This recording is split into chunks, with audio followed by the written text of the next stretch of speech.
Today, what I want to do is I want to cover something that's really important, but I don't have it's not a lengthy thing. It's just a basic concept that I want to talk about, and that is safety queuing. And then I thought, well, we'll throw in some other kind of tiny little tips and tricks about your queuing that we haven't maybe talked about or that we could cover again. And then Q&A, and then, like I said, chicken and waffles out of here. So that's what I got planned. So on your Canvas platform right now, we already have I believe we have either a series of videos or a link to a series of videos that the VA has put out on the subject of PTSD.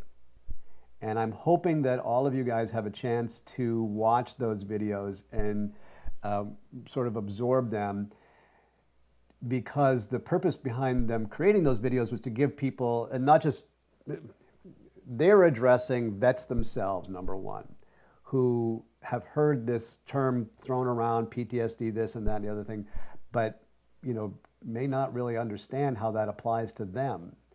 They're coming home from their days of service with a whole bunch of new feelings and new,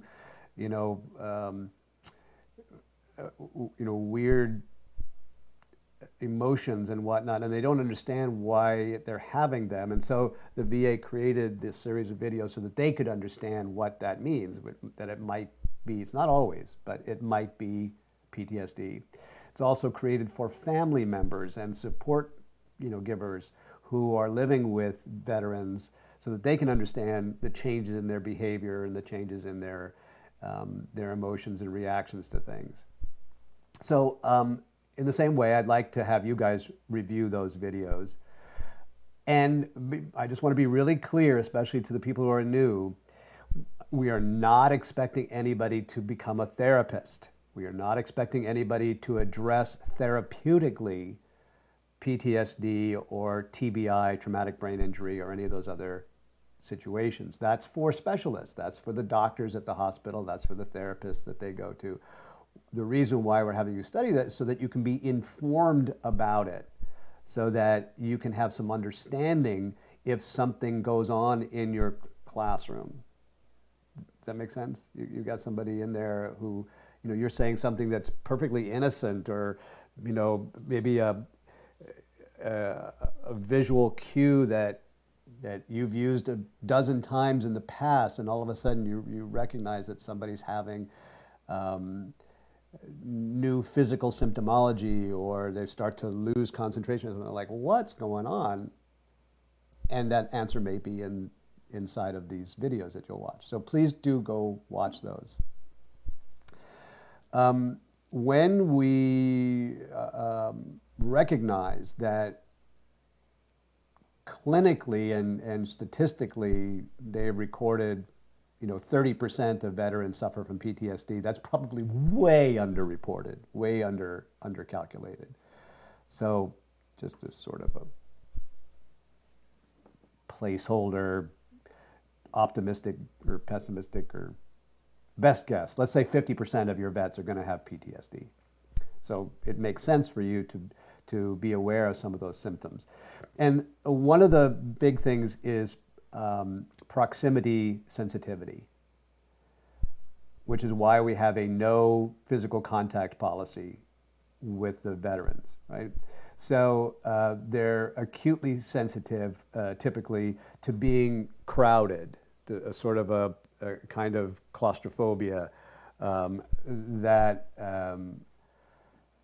interestingly doesn't always apply to other vets.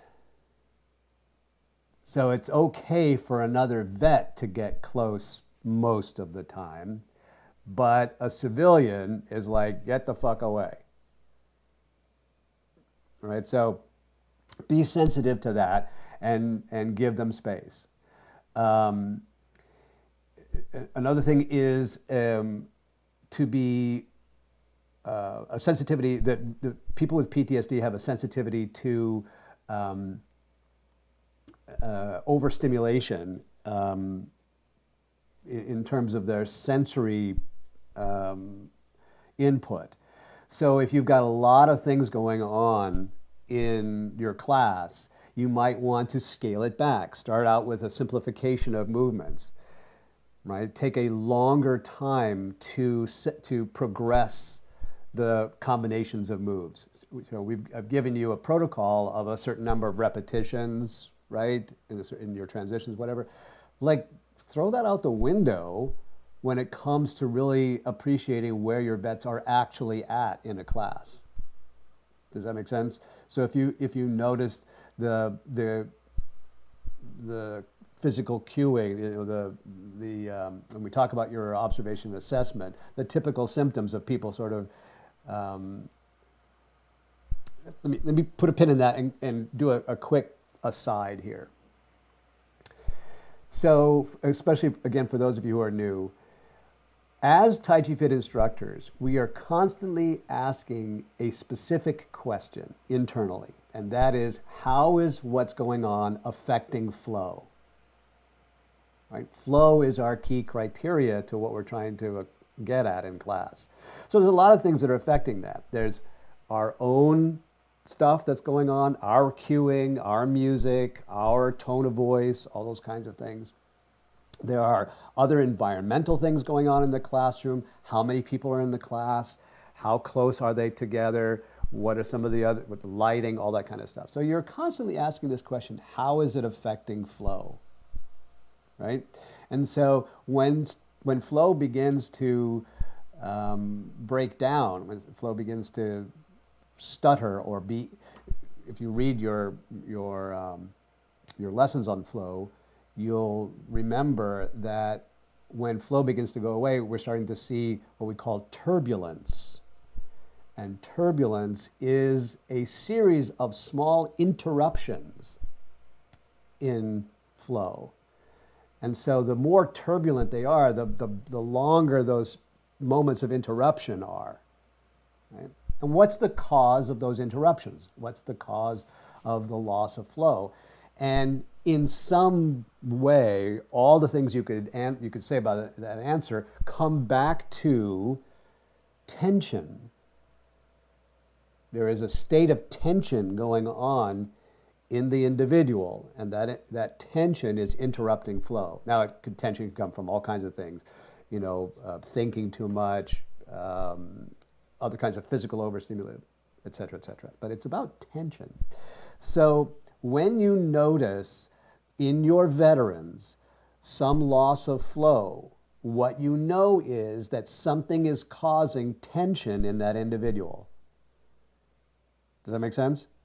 And so now, knowing more about PTSD and that kind of thing will enable you to make better decisions about how is what I'm doing affecting flow.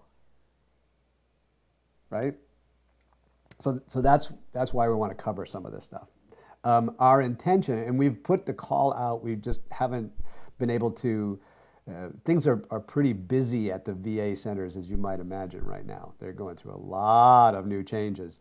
And so, we've invited several experts, VA experts, to come and do a live talk to us about PTSD. And many of them have agreed, but we just haven't had a chance to schedule them yet. So that's coming soon. And of course, we'll record it, and it'll be on the Canvas permanently.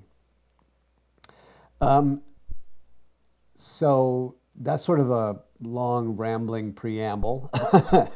Let me pause for a second and see if there's any questions or if anybody wants to share something about that, and before we go on. Thoughts, questions, requests? Yeah, Dave, hold on a second. There. Okay. Yes, sir. Yeah. Can you hear me? Yes. Okay.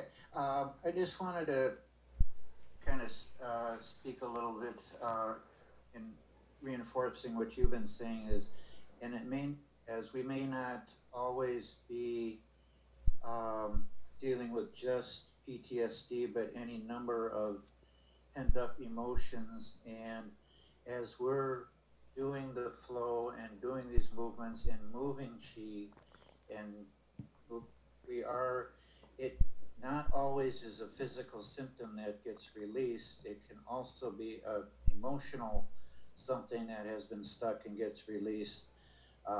This was taught to me by another Qigong instructor that DDR knows, but I also saw it quite a bit in acupuncture where I would put the needles, get things flowing, and yeah, my shoulder feels better, but for some reason I just feel like I have to cry because there's been some emotion release there. So, and I would just tell them, go ahead and do that. So we may see that too in relation with what you're talking about too.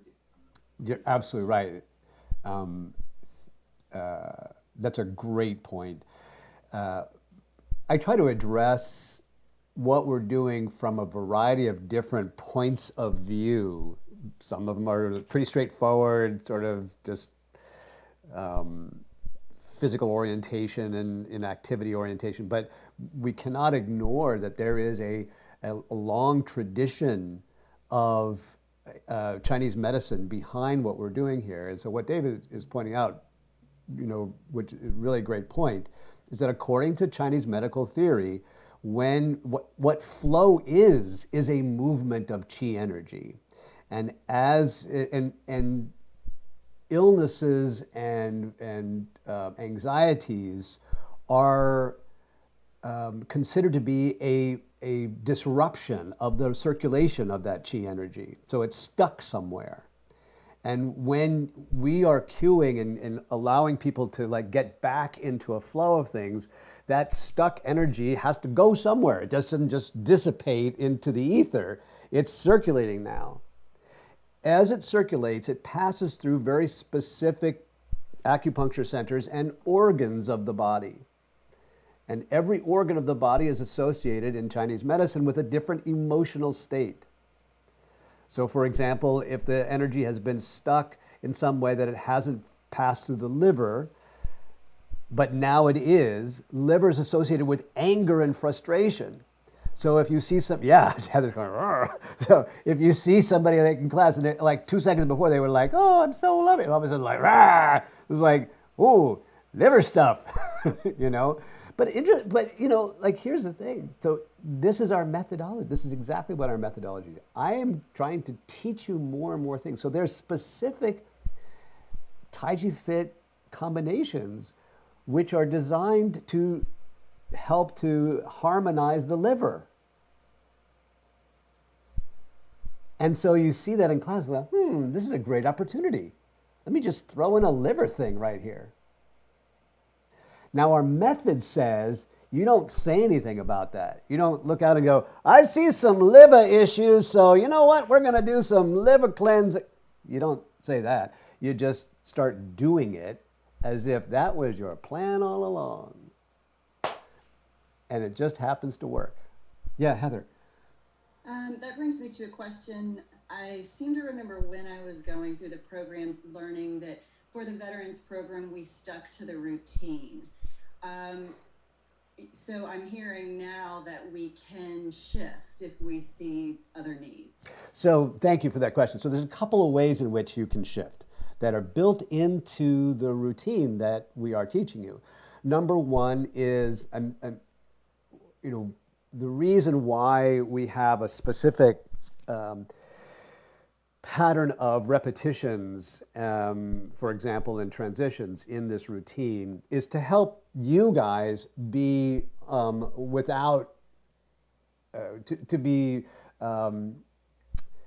to have some consistency in communication from me to you, so that you know exactly what the routine is and what we can expect, and nobody's trying to guess how to put choreography together, right?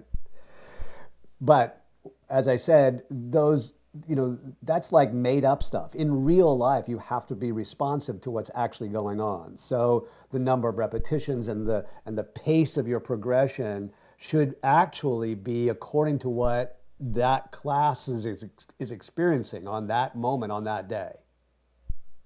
Right? That's always the way that you are expected to cue. The second thing is that we have built into this routine the concept of the +1. So we have exactly. So you have these 6 combinations, but then you also have these spaces in between these combinations in which you can add something. And we've just called it the +1 because it's like, what do you want to add? Like there's all kinds of things you could add. And so you could say, oh wow, here's my great opportunity to do the liver cleansing right here. That's my +1. Right? So you're not, you know, there are no rules in Tai Chi Fit. Have we talked about this before? There's no rules in Tai Chi Fit. Rules are, I think, antithetical to both our method and the whole idea of Tai Chi itself. Right? What we operate on are a series of principles, and principles are always if-then situations. Right? Something's happening right now. If this is happening, then I have this option. Right? So to say you are always stuck to this choreography and never anything, that would be a rule, and that would be stupid. Does that make sense? Cool. Great question. Great question. All right. Let me jump up here.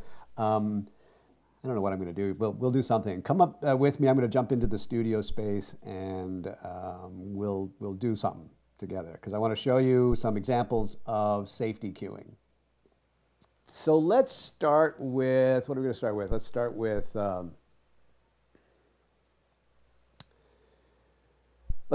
play the peepah. All right. So I'm going to start with my feet already apart because I'll sort of have already been doing something, and then sink the chi, breathing in. Gathering in, breathing out. Inhale. Big sigh. You think I can't hear you because you're on mute, but no, I know if you're breathing. One more time. Terry, you're over there on your trainer. I can see when you're breathing. One more. All right, now stay with me as I just sort of start to drift here. Drifting side to side, swaying in the breeze, swaying in the breeze. All right, now pause for just a moment. Just a moment here. So we're doing this swaying for a number of reasons. First of all, this is a progression towards the eventual play the peepah position here. We're going into a progression here. But this is also an opportunity for me to observe. So what the sway is, and I think last week we talked about biomechanics of the step, squat, lunge, and sway, right? The sway is a substitute for other stepping. It is a continuous series of weight shifts, right? So as I do this swaying, what I'm actually doing is I'm weighting and unweighting one foot, just like I would be if I was walking. But I get a chance to watch all of my people in a very simple sort of pattern of movement. Now, what might happen is as I'm doing this weighting and unweighing, think about this, that you probably have seen this at some point in your class. People get sway over one side and then they wobble. Have you seen the wobble? Right? What that tells you is that on this side or at that moment, there's some disruption in the flow. And that should make you, I got to pay attention to that. So I'm just swaying very innocently, swaying side to side, and they get over here and they wobble, and then you say, I got to watch out for that wobble, because in a moment, this sway over here is going to be pick up the foot and place it down, right? That's coming. You know that's coming. And then step back in, and for that split second in the air, they're standing on one foot. They're balancing on one foot as they do that. So if there's a wobble on this side, you want to be prepared for, there's an instability there. There's a disruption of the flow. Does that make sense? So we get out in front of that and start to cue it, right? So I'm swaying side to side. Now, it's not our job to fix anything. The fix is always in the flow. The flow fixes everything. And if you're new and you haven't heard me say that before, you can ask me a question about it when we come back to sit down.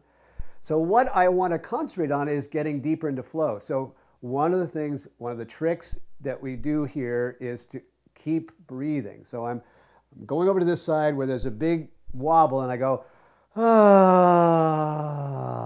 and everybody just thinks I'm a nutcase because I'm making so much noise. But in fact, there's a plan. This is part of safety cueing. Ah. Maybe a deeper kind of imagery. Oh, God, like a root going down. I can't even pull my foot up. It's so deeply rooted. And the ground is like grabbing my toes. Ah, and then foot just comes out and taps the ground. And come back over here. Ah, taps the ground. Right, now pause for a second. So this is Tai Chi Fit safety cueing. Or sometimes another version of this is common error cueing. In other words, I'm getting out in front of a potentially dangerous or unstable situation with a cue to deepen the flow because the fix is always in the flow. Right? Okay, so now we're doing this kind of movement and you get this foot to come out to tap the ground here, and you notice that there's still a little bit of buckle, still a little bit of wobble here. So let's experiment to see if there is some other version of this that will fix that. I don't know yet because I haven't watched it. So how about if I do the sway over here and I just lift one heel, right? I haven't actually stepped. I'm not actually balancing or unweighted, but I am extending the amount of weighting into this foot by lifting one heel off the floor. Does that make sense? And I come over here, lift up one heel. Okay, hey, that looks pretty good. All right, so that tells me that the instability happens the moment that I lift the foot up off the floor. So let's try this other experiment. I'm over here, the heel comes up, and for just one moment, light as air, a bubble goes up. I even look up to see the bubble, right? Look up to see the bubble. And if they can do that, then to go from here to here should be easy. Does that make sense? So try this. You're on your toe, and you go from toe to heel. Back to toe, sway over. Up on your toe, light as air, bubble going up so high, it becomes a cloud.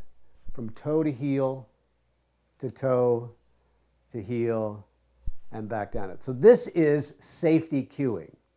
This is common error cueing, right? Here's a more extreme example of this. So we're over here, and you've got one is all it takes, but let's say you've got two or three, and every time you come here, there's still there's no stability. You know what? Throw this out entirely. Throw out the whole step up there.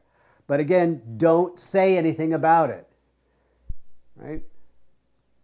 In fact, I can just stay right there and just lift my toe up wherever I'm at already. Sway over, lift up the toe, play peepaw. Right? So again, for those of you who are new, the reason why we don't say anything about it, reason why I don't call attention to it or say, all right, gang, you know what, let's make a change. You don't say that because the moment that you say that, they begin to think about it. And in thinking about it, now they're not just allowing themselves to be in the flow, and that is a flow killer. So we avoid any kind of cueing that might make people think about stuff. Just do it. Just be good at it. Right? So here I am, I'm flowing, and I've just got one toe lifted, flow over, one toe lifted, one hand above the foot, flow over, one hand above the foot. Flow over, one hand above the foot, one hand above the knee. One hand above the foot, one hand above the knee. Big circle. Come together. Come together. Right. Oh, sorry. And now, all of a sudden, they're focused on all this stuff here. You could make another experiment. Toe up, foot up and down. Toe up, foot up and down. Huh. Maybe that fixed everything, because the fix is in the flow. All right, that's good. Before I go sit down, questions. And you're going to have to run up and turn on your own microphone if you got a question. Hey David, it's Kaz. Hey, Kaz. So I actually put the question on this in the side. So if you're in a room and you've got like 20 people, but there's only one person who has got that instability of their hips, you change flow, you change it to the toe tap for everyone. Yep. Yep. Teach to your lowest common denominator. Right, okay. Because there are two things that are happening there. Well, there's one thing that's happening there, but it's kind of going in two directions. So the ultimate state of flow, and when things are really flowing, you have a phenomenon called rhythmic entrainment, right? Rhythmic entrainment is this moment when the collective flow begins to sort of take over. Now everybody's in this stream, and you'll notice it, because all of a sudden it's like, oh my God, it's like a symphony of people. They're all just moving together like one brain, 20 bodies. Wonderful. But it can also go in the other direction. And so sometimes when one person has a real disruption of chi, real disruption of flow, they will begin to drag the rest of the group down. So if you don't address that one person, if you don't cue for that lowest common denominator, you run the risk of everybody else sort of like getting turbulent from that one individual. So if you cue to that lowest common denominator and get them back into this flow, then the rest of the group, again, sort of begins to pick up their flow. And then what will happen is that they will collectively sort of grab that one individual and elevate them to a better level of their flow themselves. That's really what we're trying to accomplish. When you get into rhythmic entrainment, magic happens. Yeah, I had someone in a class the last time, and what happens, what I noticed with me was I then go into my personal training head and going, well, this person needs to come and see me do this, blah, blah, blah, blah, blah. Yeah. So that was a challenge for me as Yeah. a instructor. Yes. It's true. It's true. And then one reason why I do a whole session on just this safety cueing thing is because this is so counterintuitive, especially if you have training and background in fitness or in physical therapy or something where we're taught how to like try to help people do it better. Yeah. Right? That's essentially what we've been trained to do. It's like, well, if I can make their movements more accurate, or if I can do something to help them do this movement better, or strengthen them, or structurally, alter them in some way, that this will fix the situation. The problem is, and by the way, I get it. I've been trained this way myself, and I have taught people this theory myself for a long time. The problem is that after 40 years of doing this, I realized that doesn't actually work. That idea that if I can somehow fix or address that will fix the situation. In fact, it does not. It is just as likely to have the opposite effect. When you are in a class, especially, and you're in a group situation, and somebody is like, and you say, all right, so all of those of you who are, having a little trouble with this balance, you don't have to do that. Do your own version. It's like you watch them now, and they're worse. And there's a couple of reasons why. One is because now they're thinking about it, and they're like, oh, shit, it's like, right? Flow is broken, and now they're having a self-consciousness about their movements. The other thing is, Nobody wants to be that person. Nobody wants to be like the, oh, I'm going to do the easy version. So they're like, well, screw that. I'm going to do it better than the instructor, right? But structurally, they are not able to. And so it makes it a worse situation, right? This, however, is on top of an underlying, assessment that you've made. So I watch people walk into the classroom, right? Just before class starts, just as they walk into the classroom. And there's a certain amount of basic biomechanics that I can observe just watching them walk in. So if they're able to walk in without, a cane, and I'm being, over the top with this, but I want you to, because I've watched people who are like this, who are like really unstable. But if some people walk in and they're relatively under their own power, it's like, all right, so biomechanically, the nervous system and the muscular system are able to do weight shifting. They are able to do basic stability. They are able to do, multiplanar movement. So if then we're in class and they have a problem with that, I know that it's not because they are structurally unable to do that movement, because I've already watched them do it.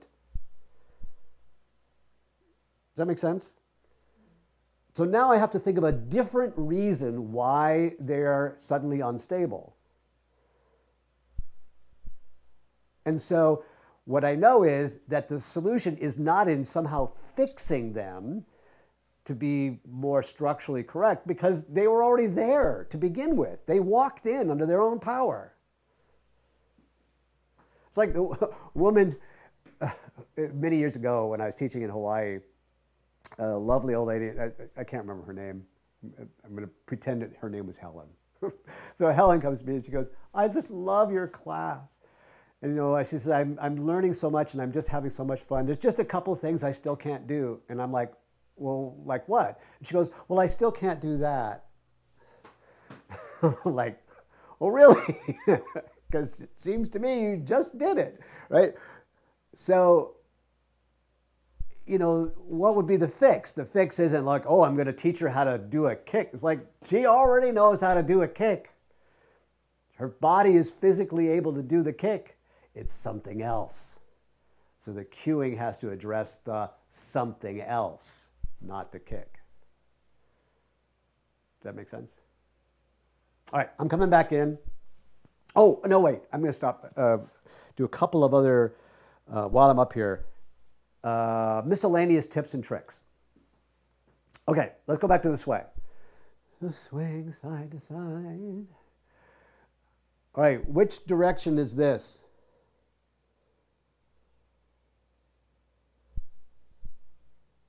Yeah, a couple of you, I just mentally got the message because, telepathy. A couple of you said left. I caught you. What direction is this? This way? This way, yes. That way, that direction. Over here, same side as this ear, whatever that is. Right, so first tip and trick. Take those two words, left and right, and completely, throw them out of your vocabulary.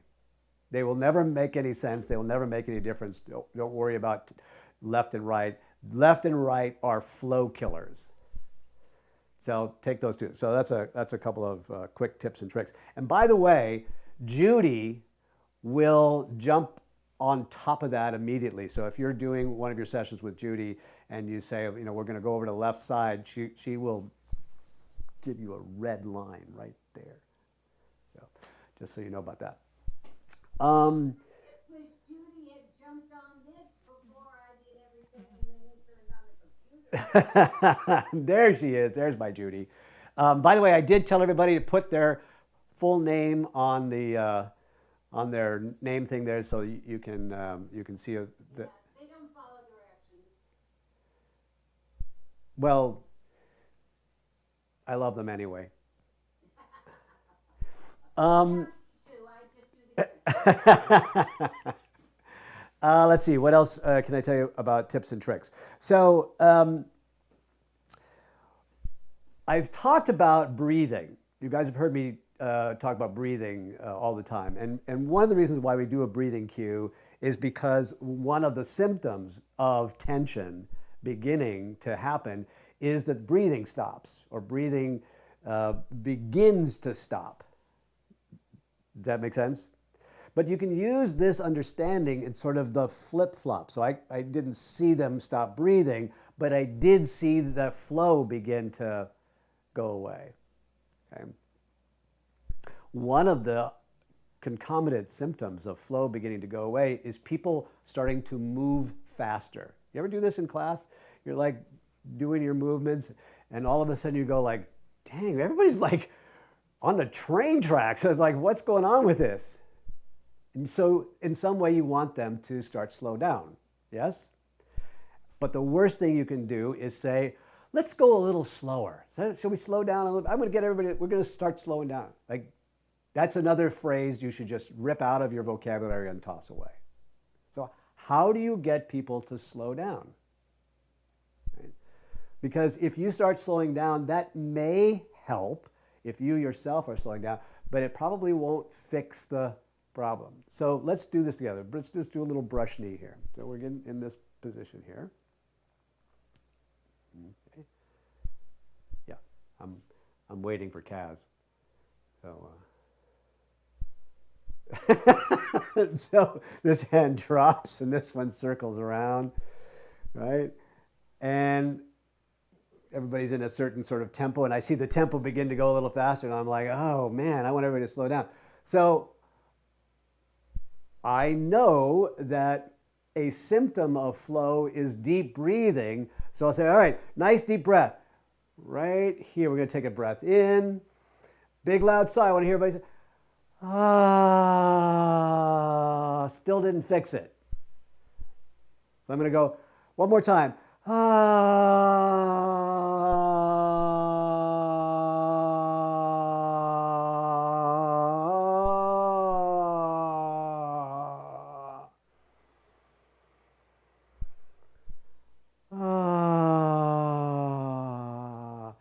You will be amazed how that ridiculously goofy technique works every time in getting people to slow down. Right? They are the wacky nature of that long, obnoxious breath brings people back to an awareness of their own breath. And that deep awareness of their own breath is like, okay, yeah, really, because they thought they were breathing, but it was just like, not really. Now they are really, really. Does that make sense? That's another little tip little trick that you use. All right, third one for the day, and then I'm going to come back and sit down. If you want to sort of manipulate people into a deeper state of flow, I recommend one of the two kick series. So we have kick series number 1, which is this one here where, you know, oftentimes we do this in class with another person or a chair. You can just hold on and we do the knee up, step out, boom, out, toe point, flex, back in. So just to give you a little bit of some of my other tricks around this, I usually pick a song to accompany this particular combination that's about between 3.5 and 4 minutes long. Usually not longer than 4 minutes, but between 3.5 and 4 minutes. That's a bit more up-tempo, a bit more jazzy, let's say, so that, you know, you've got some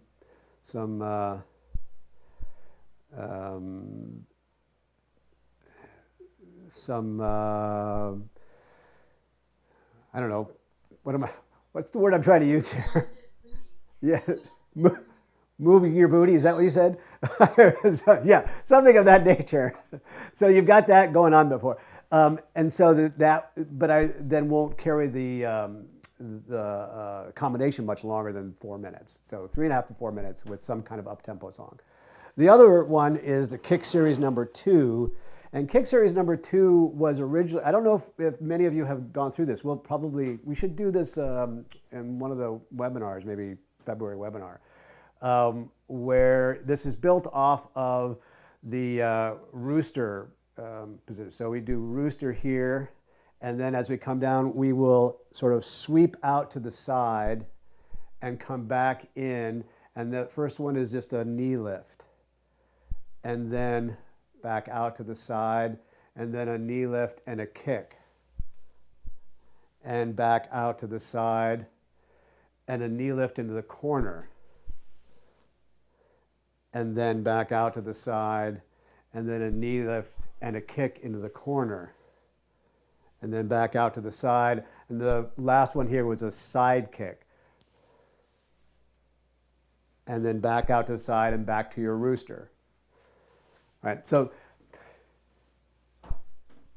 these are, on the surface of it, not really flowing kinds of things. It's like there's a little bit of break in there and a little bit of stopping in there and a lot of wobbling and a lot of, but immediately after the Kick Series, the next combo you do, you see people like drop into this much deeper flow state. So that's a sort of a little trick that I use sometimes if I'm like, I kind of want to manipulate people into a deeper state. But again, you've got to assess whether they're really ready for it. Like, don't force a bunch of new people into a deeper flow state because, they're not quite ready for it. But if you think, oh, these guys can handle it, this group is good, these guys are ready, then try that. Okay, 3 little tips. I'm coming back. Super. All right. I'm spent. I'm going to go back to bed. I'm going to have a nap. Questions. Hi, Terry. Question. Hold on a second. Let me unmute you there. Yes. Hi, I just wanted to apologize for having to do my dual thing. I figured it was better to be here listening and watching than to not be here at all. No, sweetie, that I completely, I applaud you. You've all got to take care of yourselves, and I'm not here to judge which way we're doing. I just like to, make fun of you in front of other people. That's all. Oh, I make fun of myself all the time. All right. Thanks for saying that. You're good. You're good. Lynn had his hand raised. Yes, sir. Where can we find the kick routine? I don't know anymore. We used to have these all cataloged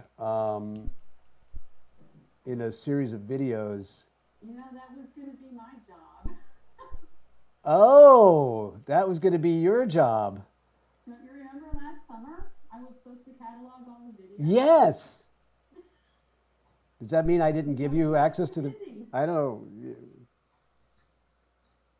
know what you're talking about. I do have a question though. Yes. Okay. So let me answer Lynn's question. I don't know. We'll find them. We'll get them out there. And then, but I do think, for example, on Kick Series #2, that that's a great opportunity for us to do a webinar, maybe in February. I'm going to make a note of that, and we'll do the February webinar on Kick Series #2. Sure looks like a good one. It's fun and brings together a lot of different pieces. All right, Jan, where are you? Wave your hand. I don't know. I'm here. I have to find you. Does everybody see me? I'm around. It's just maybe if I put my glasses on, that could help there. That could help. Yes, there you are. Okay. Okay. So my question is a flow killer that I've experienced several times. I just don't know what to do. So here we are talking about that. I'm going to ask you. Of course, in class, they can do whatever they want. They don't have to follow me. They can do their thing. I have 1 or 2 ladies in one class that occasionally need to sit down. they're overdoing or they feel like they can't breathe or whatever, and they sit down. Or somebody walks by and there's a glass door and everyone goes, they don't look at me, they kind of forget what they're doing, and they're more concerned with the lady who just sat down. Mhm. How do I get their attention back to me? I know she's fine. Hmm. So this is a really cool question, and it is a interesting version of this preemptive common error queuing. So when we use the word common error, it maybe is a misnomer. It is a recognition of a break in the flow that we're trying to get out in front of. So what I would recommend, how I would do it, is knowing, like, okay, I can see that Mary's about to grab a chair and sit down, or out of the corner of my eye, some random dude's walking by and everybody's going to look at us. So at that moment, I would create a new cue. I would do something that would just grab everybody's attention. There's a couple of ways you could do that. You could do it physically with a movement, like we're going to start, kick series number 2 or something, or just one piece of that, or whatever. And then people will be like, I have to pay attention to Jen or I'm going to fall down, right? So that is one way. Another way is to cue, we use your multisensory cueing in a way that is so, like, it shifts the emotional state, right? And so, you'll notice me a lot of times that I'll shift the emotional state into something that's kind of spooky or sexy, or in some way is really, like, takes it out of the monotone of cue, Okay. right? Because, all of a sudden it's like, if they're inside the story of what you're cueing, they're not going to get distracted. Does that make sense? Hopefully. Yeah. I just needed a way to pull them back, because everyone, I can see, like, not everyone. There's 3 ladies that just like, meow. But here's the thing. So as I try to give you a good answer, and not just Jan, but all of you, a good answer for a tip or a trick or how it is, I want to come back to this basic concept that you can't fix this. The answer to this is not in somehow fixing anything. Whether it's their attention span, their tempo, none of that is what we're really going after. The fix is in the flow itself. So the tips and tricks are about how do I reestablish flow, deepen flow, reconnect flow, those kinds of things. The fix is always in the flow. So your tips and tricks, your cueing, model, whatever, is about how do I do something with the flow state, because the flow fixes everything. Does that make sense? Okay. Yeah, Heather. Hold on. Whoops. It There we go. reminds me, can you hear? Yes. In massage, there's a practice where you watch a pattern, and in this example, the pattern would be to be distracted, and that you help people exaggerate their pattern. So maybe you might say, let's look toward the windows, and now let's look the opposite, or so that you join and get back with the flow with Yep. them, and then they can come back. So all of these, this is great, by the way, thank you. So all of these tips and tricks, the ones that I'm talking about, this one here, to exaggerate the pattern and then see its pendulum swing, you have to be able to, like, quickly abandon them if it's not working, right? So you say, oh, DDR taught me this great trick on how I'm going to try that, and then you get into class and it's like, it doesn't work. And then, well, I'm going to keep at it because DDR said it was going to work. Like, no, it's like, this is something that I know works an awful lot of times, but sometimes it doesn't. And so the moment it doesn't work is like, well, let's do something different. right? So it's because flow states are situational. Flow states are not some fixed phenomenon that's always going to be the same, right? But it's good to learn these different tricks because although flow states are not fixed phenomenon and they're situational, the situations do come up again and again and again, because one thing that's consistent is that you're dealing with human beings. Dave, yeah, there you are.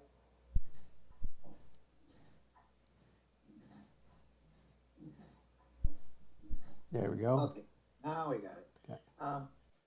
Actually, and I'll just throw this in as you've often said this, and I've done this, and it actually worked really well once. So far, I've not had it fail me. You're batting 1,000. Is in that case is always just go back to syncing the chi, and what I found is doing it with the size. So you're getting, you're changing it up. You're getting them kind of back to centered, and then you have that also the sensory that they're seeing this, they're doing this, but then also they're hearing it with the size, and that seemed to really work. Yeah. So this brings up a really good point, maybe a good point for us to sort of end on here. So I've been talking about, and I was trying to sort of prime the pump here for somebody to ask me the question about why is the fix always in the flow. So we would assume that the optimal state for everyone to be in, physically, emotionally, energetically, and everything, is in a state of neutrality. In your sort of primary neutral alignment, in your primary neutral breath, in your primary neutral, and by neutral I would also mean natural, unaffected, right? A neutral anatomical position, all this kind of stuff. And so because from that neutral position you have the greatest opportunity and options for powerful movement, for choices of thought and action, etc. So, anything that's not already neutral is already weakened, right? You're already sort of, you're already compensated. And so what happens is that the flow state naturally returns you to neutrality. And so if you've got somebody who is having balance problems, well, the balance problem is a symptom of non-neutrality, is a symptom of being in a compensated state, right? In a compromised state.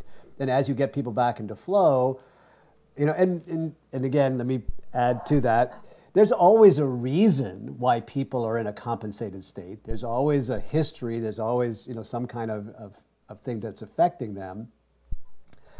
But when you get into a flow state, all those reasons begin to disappear. People are in compensated states that are away from neutral because of pain. But in a flow state, pain diminishes. People are in a compensated state because they're trying to compensate for a weakness, structurally or muscularly or whatever. But in a flow state, those weaknesses balance out, right? So the fix is always in the flow itself, because the flow state begins to minimize all those reasons why people are not in neutral. Syncing the chi is a fundamental neutral posture for us. We establish this neutrality. We get into this state where both arms are bilaterally equal. The breath is, accentuated. The whole direction of attention is vertical and in the center, right? So we come back to this syncing the chi over and over again as a primary Tai Chi Fit position because of that neutrality, because it establishes that sort of beginning place. All right, everybody else, get the heck out of here. Go have chicken and waffles. I love you very much, and I'll see you in a couple of weeks. Hey, have fun storming the castle. I will.